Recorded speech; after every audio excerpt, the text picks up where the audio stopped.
Merry Creepmas, my ghouls, and welcome back to another talk about horror television. I hope those who celebrate get exactly what they want from Santa Claus this year. Some of you may remember asking for a doll when you were a child. Well, tonight we're taking a look at one of the creepiest dolls in all of family-friendly horror television history. A doll? You're telling a doll story? Well, hold on now. This is a very creepy doll story. Let's get right into it. We open in the quiet countryside. Young Melissa goes to her aunt and uncle's charming country home quite often on the weekends. And the only thing that isn't a total bore is the opportunity to hang out with her best friend ever, Susan, who happens to live next door. When Melissa arrives at her aunt and uncle's, she's surprised to learn her bestie isn't there waiting outside for her to play. What a bummer. Her aunt informs her that Susan's family moved back to the city this spring. She gets to play bingo with her nice aunt, though. Later on, Melissa is brooding around the yard when something in Susan's home catches her eye. Something up in the attic. So naturally, Melissa's curiosity gets the best of her. She peeks into the window, and it isn't long before she walks right into the unlocked front door. She explores upstairs and she finds the entrance to the attic. In her time wandering around, she spots a neat dollhouse and takes a look, and she's stunned when she sees something moving around inside. She convinces herself it must have just been a big scary rat. Then she inches towards a magical-looking gold door, just as her aunt interrupts her plans of snooping around. I'm not snooping around. So Aunt Sally decides it's time to tell her niece what really happened to her dear friend. The truth is, the Hendersons didn't just move away, but Susan disappeared last winter.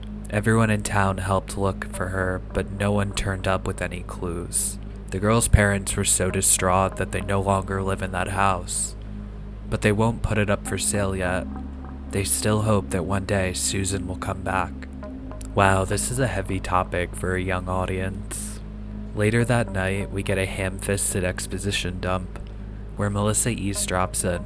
We find out that the neighbor's house is somehow at fault for Susan's disappearance. The house talks, and it really spooked her uncle. This is confirmed later that night when Melissa wakes up. She hears her friend whisper and notices a light on the next door. Melissa goes out to investigate. She enters the attic and looks around. She goes over and opens the magical door, and there's an otherworldly light emanating from inside. What's even more shocking is her friend is inside the magical realm, and she looks doll-like and creepy. Ew. Before Melissa can enter the magical room, her uncle interrupts her. They're both stunned. As we see, Melissa wasn't climbing into another room, but she was walking straight out of a 3-story window. Yikes. The next day, her uncle goes to block off the weird door that leads to nowhere. Melissa tries explaining what she saw, but her aunt doesn't believe her. Her aunt chalks it up to the grieving process, which, yeah, that makes sense. Deviously, while her aunt and uncle are busy, Melissa breaks into her friend's house again, this time with a rock instead of a key.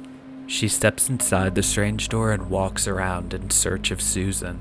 Melissa can't find her right away, but there's a loud thump every few seconds. This is when we finally realize where we are.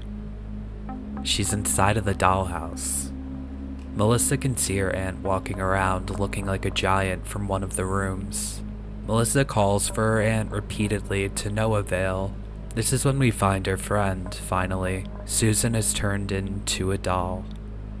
And Melissa is slowly but very surely going to become a doll soon if she doesn't get them out of there. Melissa strong-arms furniture out of the way to get to the dollhouse attic, where she believes is her only chance of escaping before it's too late. She helps her friend towards the special door. Her clay hand falls off, clunking on the ground. Ooh. Oh no, and the special door is looking like a jump to their death. With just enough courage, the two girls jump. We flash forward to the uncle and aunt sobbing over their niece.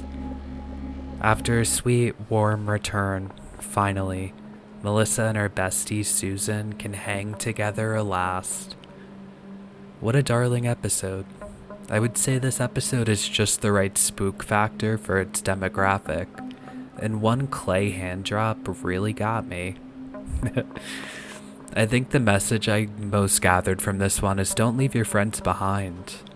A very wholesome episode that I'm going to rate a 9.5 out of 10 for the series Are You Afraid of the Dark?